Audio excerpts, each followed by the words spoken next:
Hello again, everyone. We're off and running on this Thursday afternoon here at beautiful Gulfstream Park. The sun is out in Hallandale Beach. Acacia Courtney, Jason Blewett alongside. A warm one on this Thursday, August 31st. It's hard to believe, right? It really is crazy. We're just on the verge of September, on the verge of the next leg of the Florida Sire Stakes, but there's still lots of great racing going on. And Jason, it should be a really fun racing week here at Gulfstream Park. And we had a great time yesterday filming Gulfstream Weekly. So if you haven't yet, head on over to our Gulfstream YouTube page and definitely check that out. Yeah, there was a lot to talk about considering we had Travers Day 148 and all the trimmings. Caught up with trainer Elizabeth Dobles as well late in the show, and she's doing some good work here at Gulfstream Park with Imaginary Stables. Now, this is a big week. There's no question about it. However, the racing week, and a closing one at that, began yesterday up north at Saratoga Racecourse, and I've been really happy and I guess prideful to see so many of our South Florida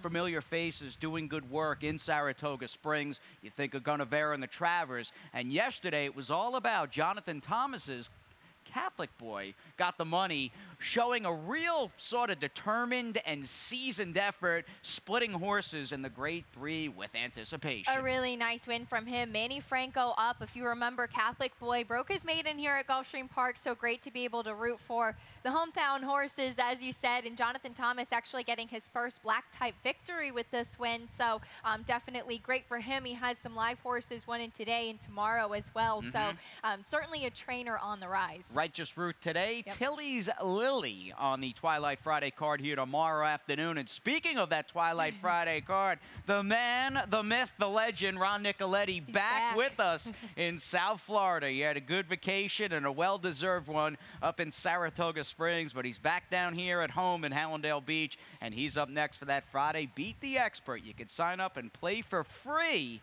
over on our Facebook.com page, so check that out, sign up, and have a little fun. And just as a friendly reminder, it is another Twilight Social Sunset Friday at GP. It is. We start tomorrow at 2:15 p.m. on Friday. And speaking of post times, we have a special post time coming up on Saturday. It will be 12 noon for the Florida Sire Stakes. So we have our regular 1:15 today, Twilight Friday tomorrow, at post time early on Saturday, and then we're back to around normal as we do race on Monday for a special Labor Day card. Yeah, Labor Day already. I know. Monday, September 4th is on the horizon. Of course, a closing day up at Saratoga Racecourse, and they had fantastic weather throughout the summer meet. A number, in fact, too many to list here, big performances. We just noticed, though, moments before we signed on here on Gulfstream Park today, that Songbird was announced just a few moments ago, maybe an hour ago, tops. She's retired. Just scrolling through Twitter and seeing a post from the Pollock Report, it seems that they did have her checked out after her last race in the Personal Ensign, and both of her Heinz Suspense race were enlarged. So we wish her the happiest retirement. Really such a pleasure to watch her really stellar campaign, even though she was beat. She really was special on the racetrack. Well, a champion at 2, a champion at 3, and when it's all said and done, her first year of eligibility, she will be undoubtedly a first ballot Hall of Famer. So we thank Songbird for the memories, and we'll try to make some new ones. Certainly, we'll try to cash some tickets on this fast and firm 11 race Thursday afternoon. Quick little rundown of what's on tap, and there's plenty of turf to go around. Now, the first race does jumpstart the opening dollar rolling super high 5 with no carryover. That coincides perfectly with the early 50-cent pick 5. Bit later on, race number 6, because there are 11 today, we'll start the Rainbow. Nice carryover building in there, $44,000 plus. You definitely want to pad that bankroll. We'll see if we can keep that Rainbow 6 going to Saturday with those 13 races and some really great races on Saturday as well. And then we cap things off today with the 50-cent late pick 5. All right, let's dive into the action. Race number 1 of 11, and we'll start a little after 1:15 p.m. And the first race, again, with the turf course in fine form, and it got basically a break through the bulk of last week, just with the rain that we had in the area. So I think the horses, the riders, everybody will be happy when they hit the green today. It should be in tip-top shape, and the first race is a solid crew. You do have some quality and some sharp recent form with this group of $16,000 starter allowance horses for 3-year-olds and up. What are you doing to start the week? I prefer the outside runner, the 7, Regal Kitten. All right, well, I took a pass on Regal Kitten, actually, so I really like Reed Nagel's 1-2 punch in here. I saw this race as having quite a bit of speed, and I think that both of them, it could set up for it, but Dream Shot has been in very good form as well. Race number 2, I'll use a speedster in Mal Guapo, who ran huge last time, I thought, and the closer in our old friend Papa Pig, Papa Jesus Pig. Rios, looking for his milestone victory. Would be great if it was on Papa Pig today. That would be unbelievable. That would be the best.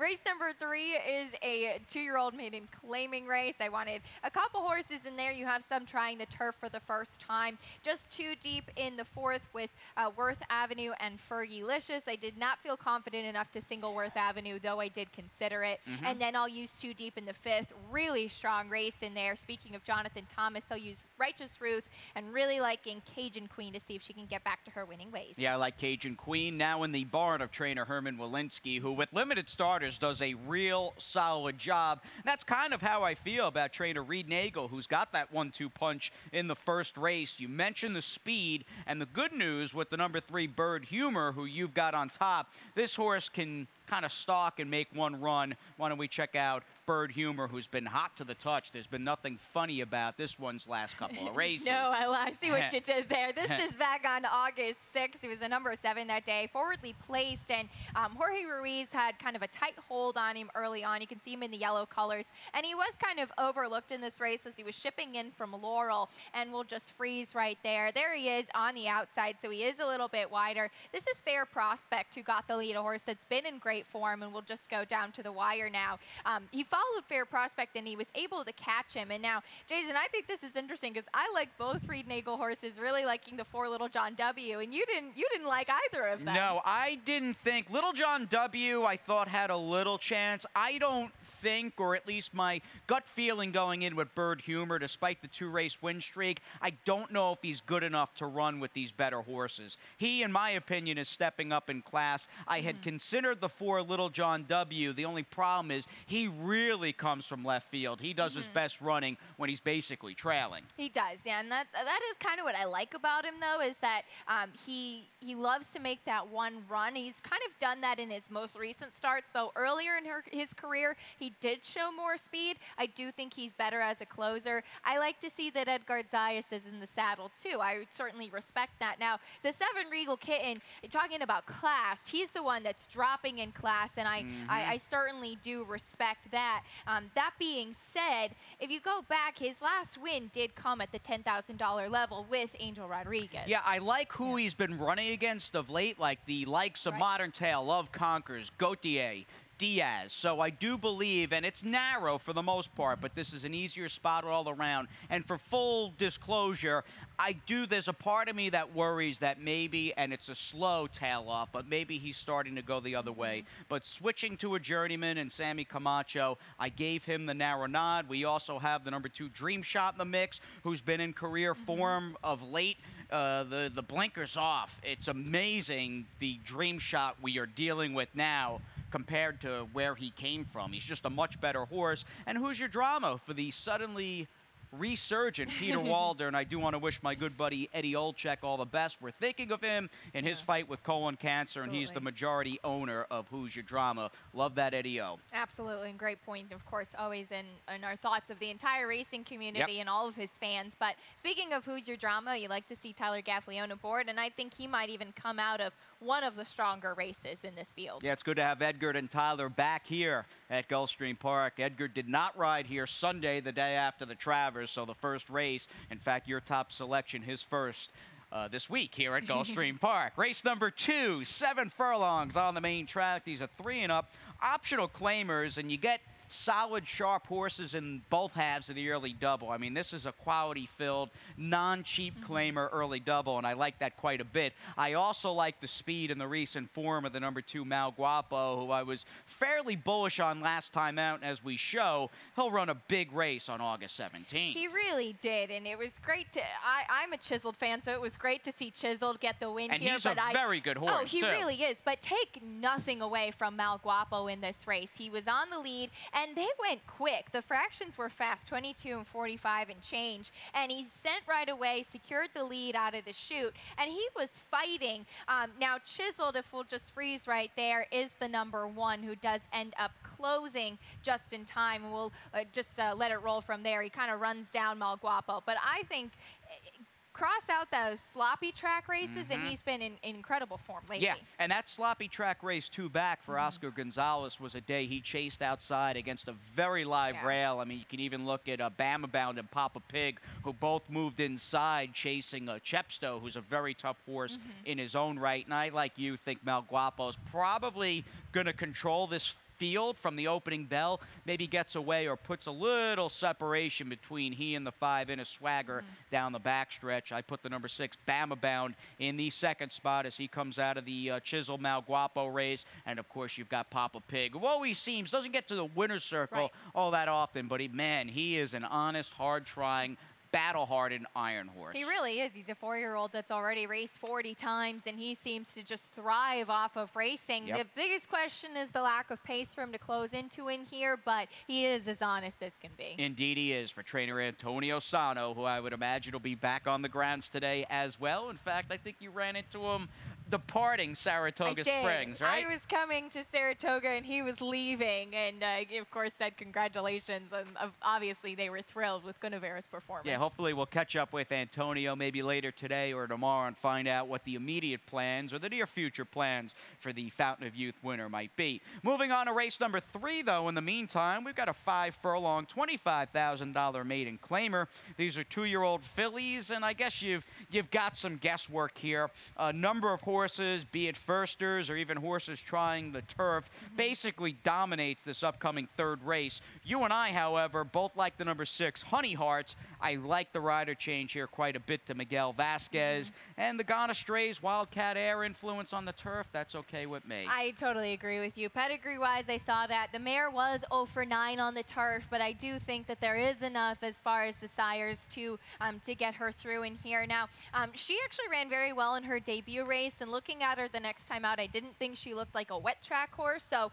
maybe she will be able to take to the grass. Not to mention, she comes out of a race that did produce 3 next out winners, and she'll get back to, I think, maybe her 3rd start. That experience will really help her. And you've got some turf experience, and that is something that does not come as a guarantee with this field. With the outside runner, the #9 Tequila and Tacos, who I thought obviously took a step forward, at least as far as her early speed and staying power in her 2nd start, her lone turf race, that is. The 8 Fun and Games may have a chance as that Gray Filly by Rattlesnake Bridge tries the turf for the first time, and Estelle's in town, Cattown Cat Filly, who I would imagine will improve here for Michael Yates. I think so too. She has turf experience as well, which is good. She was kind of bumped around at the start. That was her first time with Lasix and with blinkers, so now kind of 2nd time doing all of that stuff. This is a tricky race, though. This is a race you are going to need to survive in both the early 5 and 4. We move on to race #4 on the Thursday, August 31st card here at Gulfstream. On the dirt for the 4th, a 3-and-up filly and mare, a other than $16,000 allowance optional claimer, in which we go with a field of 6 and a hard-fought win last time out for your top selection. That is Worth Avenue,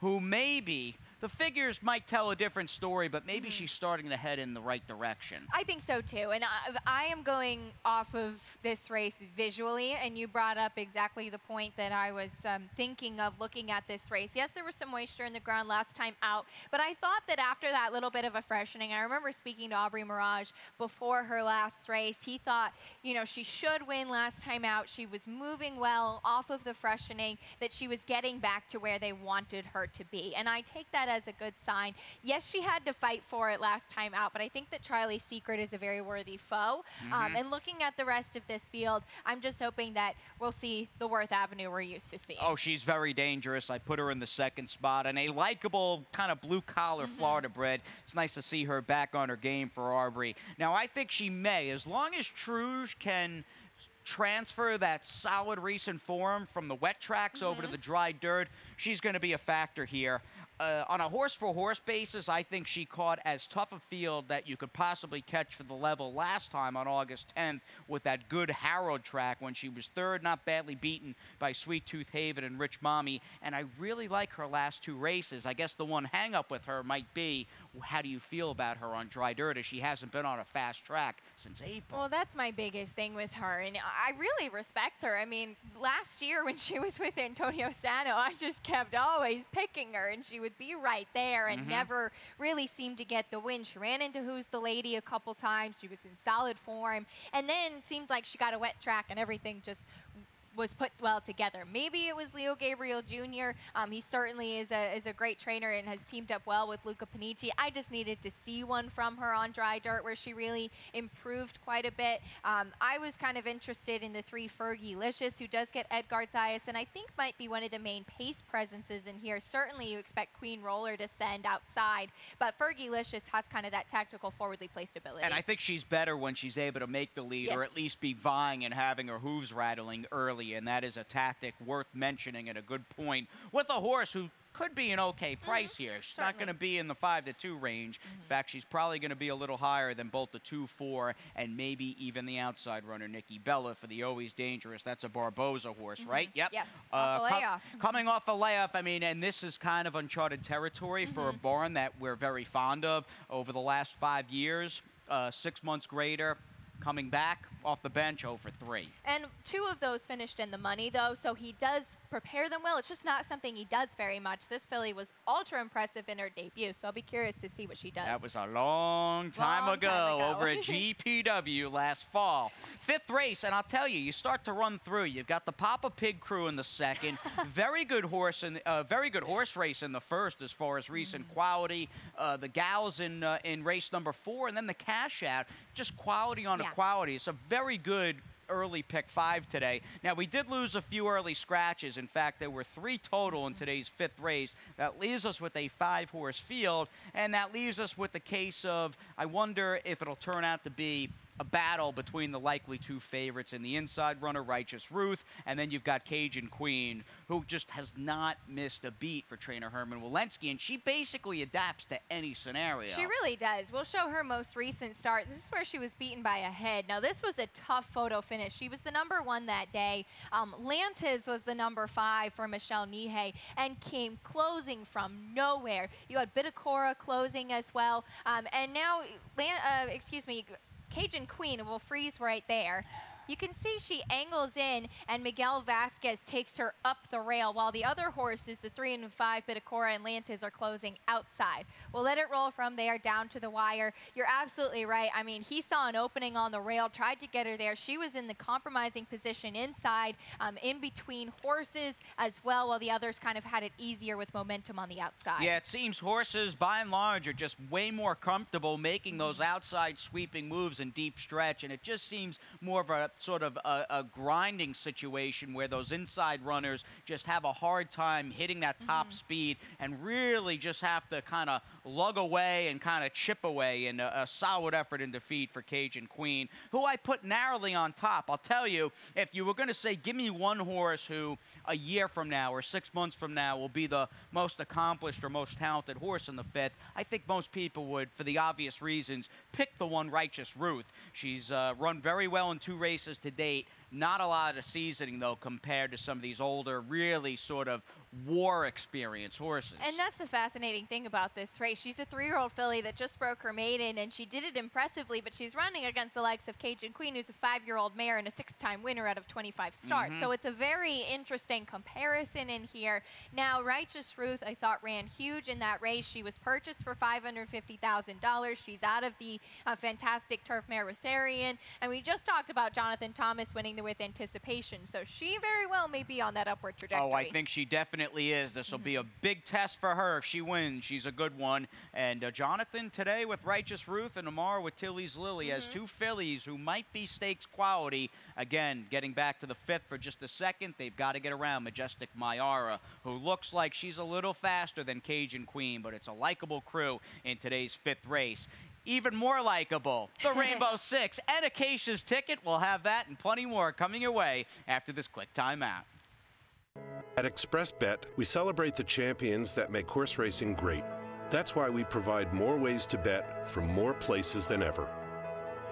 We've built an entire family of brands to give players more of the rewards they deserve, give bettors the information they need to win, and provide a community for horse bettors. Because the best way to support the champions of horse racing is to champion horse racing. ExpressBet. We are racing.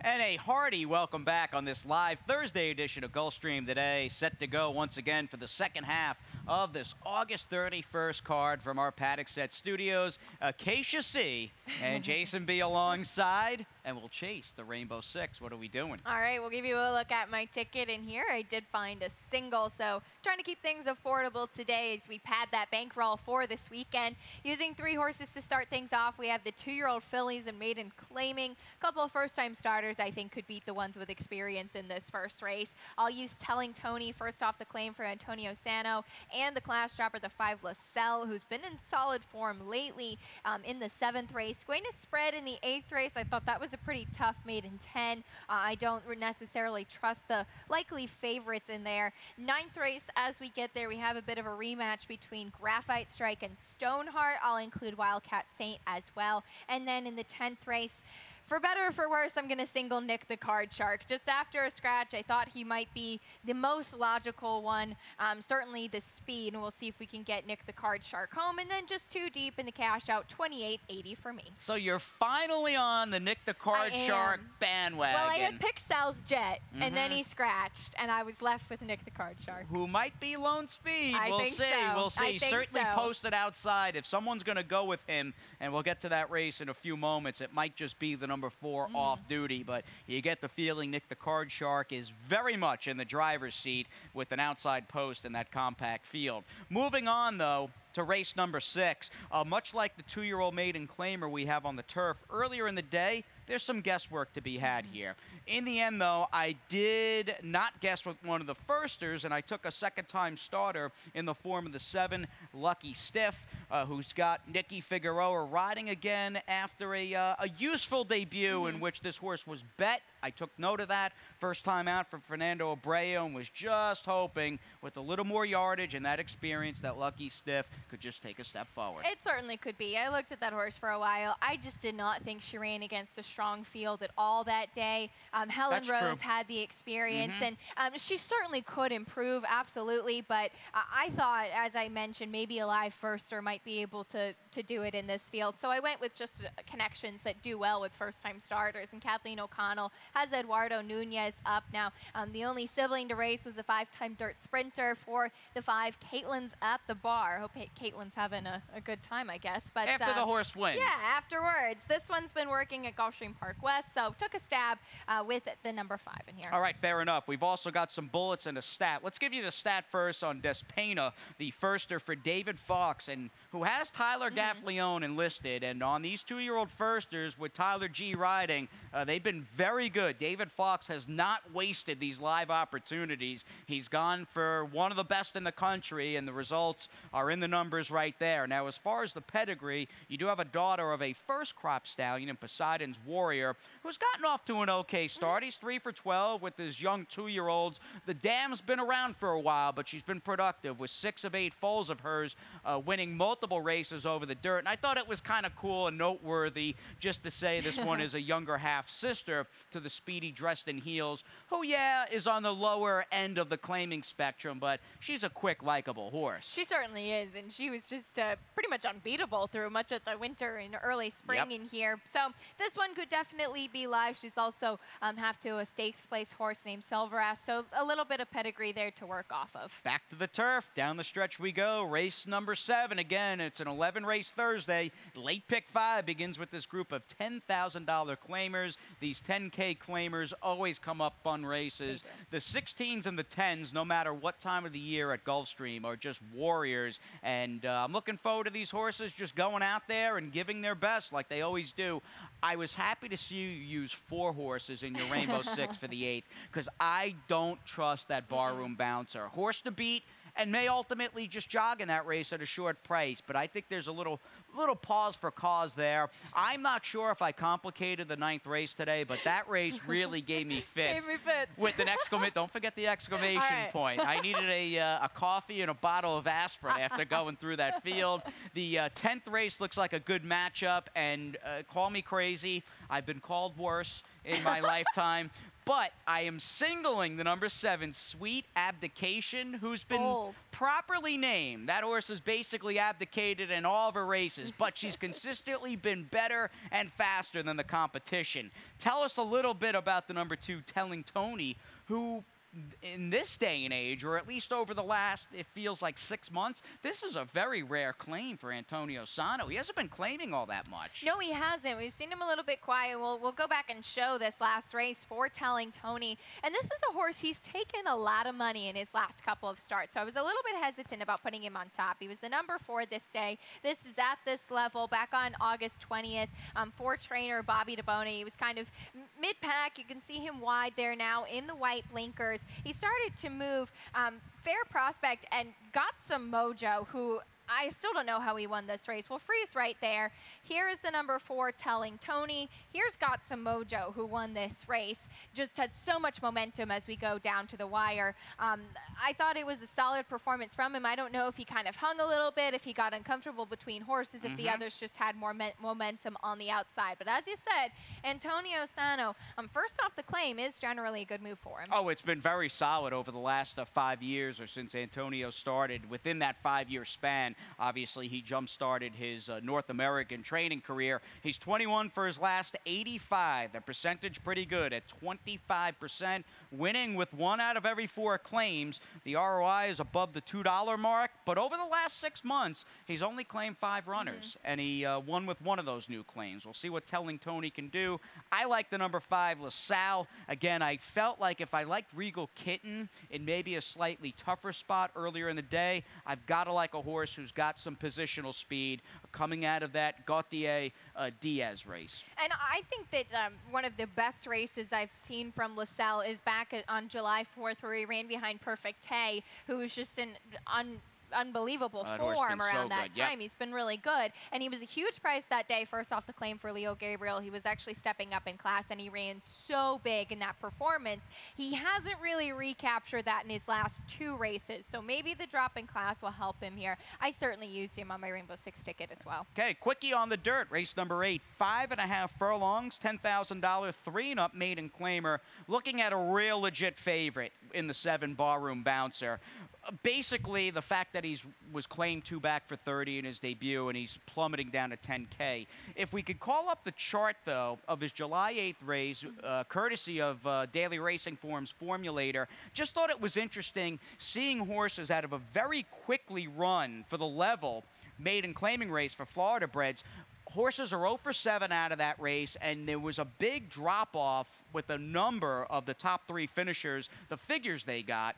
Worth pointing out that Barroom Bouncer, wet track or not, went from a 65 to a 38. I don't know if that July 8th race ultimately is as good as it looks on paper. It's an absolutely fair point, and I totally agree with you. And great move pulling up the chart, because even Fort Liberty, who won that race, they thought highly enough of the horse to ship him up to Saratoga, where he did not fare well in there, despite making a good impression before the race. Sloppy track last time. The biggest thing for me is there's a couple things. Gets a drop in class and gets the blinkers on. I was impressed with what I saw from this horse physically in his first race, so I'll give him another shot today, but by no means do I think he's a lock at a short price. All right, I'm going to take a goofy-looking Peter Waldo horse, second-time starter, a little off the top, who just had a sneaky wise guy look to him, and all of a sudden Walder's horses, thankfully, have been running a lot better, and he's been getting to the winner's circle. Good enough for me. Race number 9 on the afternoon, a $20,000 3-and-up claimer going short at 5/8, and a number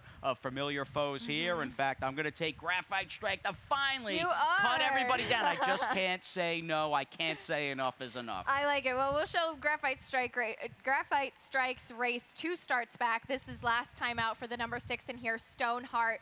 He was the number 9 that day. We'll let it roll from the quarter pole. Stoneheart was on the lead, kind of moved up early. Graphite Strike in the red cap on the outside. He was actually closer than he usually was, but I thought this was a very game performance from Stoneheart, who was the number 9.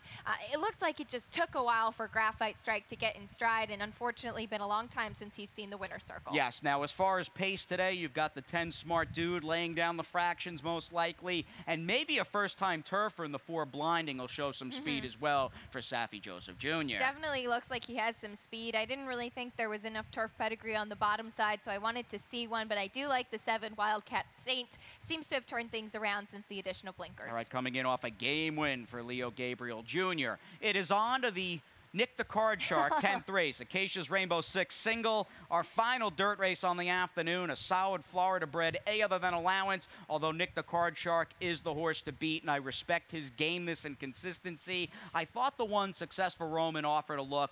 I think he's got some talent. He's obviously still lightly raced, and he had no chance in hindsight in a race that the pace, the speed horses just wiped themselves out. And all 3 of the top finishers came back to win next time out. He did break his maiden off of a layoff and on a sloppy track, so I kind of need him to prove a little bit for me. Like I said, I did try to pick against Nick the Card Shark originally, but I think he's been in solid form, though he did get beat last time. We'll see if his speed, especially with the scratch of Blind Ruckus, can carry him today. Again, posted outside the 4 off duty, and we'll do the last quickly here as Pete Aiello sits by the set and looks to bring you that opening set of changes. You took Sweet Abdication I did, but I was amazed you singled. I had a single somewhere. Right. I had a single somewhere. Today is a Graphite Strike, Sweet Abdication, and the late pick 3 today. Today is the day for Sweet Abdication. I mean, I landed on this one too. I still think Bridge of Sighs, who I believe is 12-1 on the morning line, certainly figures in here, though it's been really tough for Roy Lerman on the year.